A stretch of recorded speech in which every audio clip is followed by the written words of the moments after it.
Tout le monde a déjà entendu parler de la mort subite du nourrisson, même ceux qui n'ont pas d'enfant d'ailleurs, parce qu'un bébé qui meurt sans explication, ça marque les esprits. Mais depuis les années 90, il y a moins de morts subites, car on a trouvé ce qu'il fallait faire pour en diminuer les risques. Et je vais vous donner les 3 points les plus importants. On couche les enfants sur le dos, dans une turbulette sans rien d'autre, et dans une pièce où il n'y a pas de tabac, autour de 19 degrés.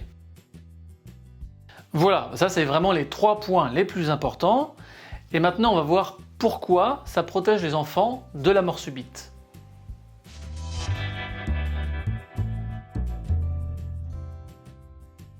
Pour comprendre la logique de tout ce qu'on va dire, il faut savoir que les bébés respirent surtout par le nez. Et la plupart des consignes sont là pour éviter que leur nez soit bouché par quelque chose, ce qui provoquerait un étouffement. On conseille de faire dormir les bébés sur le dos, car quand ils sont petits, ils ne peuvent pas se retourner. Et s'il y a quelque chose qui les gêne pour respirer, ils auront plus de chances de se dégager s'ils sont sur le dos, plutôt que sur le ventre ou sur le côté.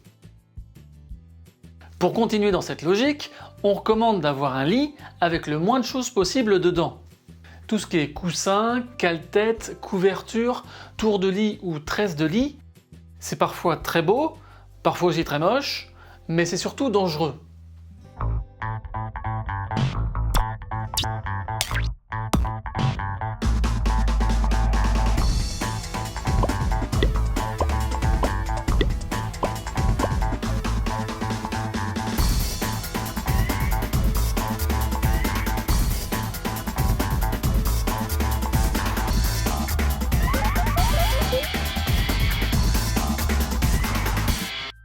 Pour dormir, un bébé n'a besoin que d'une turbulette, ou une gigoteuse, c'est la même chose.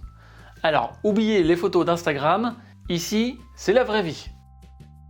Dans l'idéal, on conseille d'avoir une chambre à 19 degrés, car c'est la bonne température pour respirer.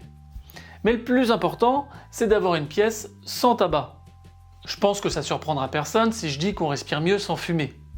Et ça concerne aussi les enfants, qui peuvent être touchés par le tabagisme passif, c'est-à-dire la fumée de cigarette qui diffuse dans la maison, mais aussi le tabagisme ultra passif, les résidus de fumée qui restent sur le sol, la peau, les cheveux et les vêtements.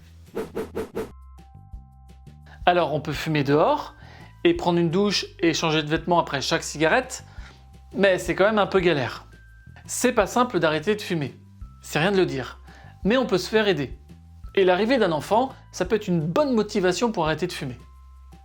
Donc je répète, pour qu'un enfant soit dans les meilleures conditions pour respirer, on le couche sur le dos, dans une turbulette sans rien d'autre, et dans une pièce où il n'y a pas de tabac, autour de 19 degrés.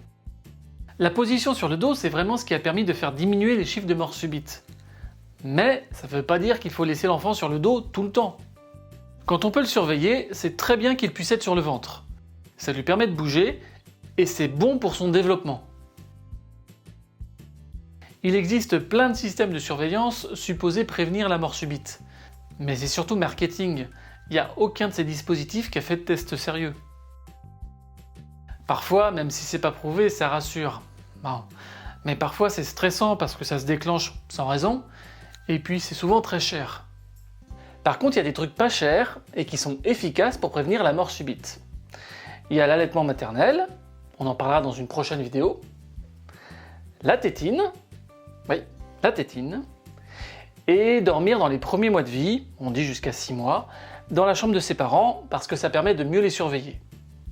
Tout ce qu'on a dit, ce sont les conseils pour les premiers mois de vie. Mais à cette période, on sait que le sommeil, ça peut être compliqué.